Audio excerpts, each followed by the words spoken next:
pauwi na yung... Pauwi na daw yung isang unggoy namin. May babalikan lang daw siya. So long, my friend! Hey! Hey, mate! Hey, mate! British pa rin yung accent. Hey, mate! Umabol kayo. Natawa na kami. Hey, mate!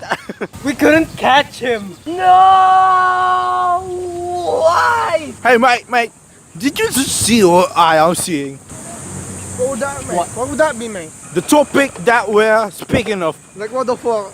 What are we talking about? Can you please explain? Man, I would say it's a HYPEBEAST. Should that be the title of the vlog? Nope. That was so cheap. And you and me with the fireworks in the sky. We've been spotted by the HYPEBEAST. I think HYPEBEAST would make a really good title of the video right now. Should we take the other route? Because they can clearly see us. Yeah, we're gonna take a detour right now. They are dangerous species. Hellmates, we're gonna take a detour right there, just right there. Look at that. Look at that way. They're like right there. I don't know what they're doing. It's like migration right now, and we're gonna take a detour, another route. Let's go. But wait, mate, what am I supposed to show this one?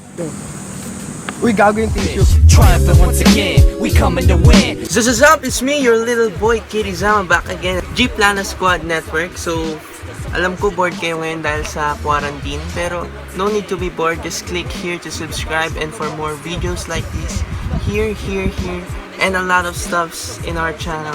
So just stay tuned and just support us full power. Mga boys was me. I don't know what to say.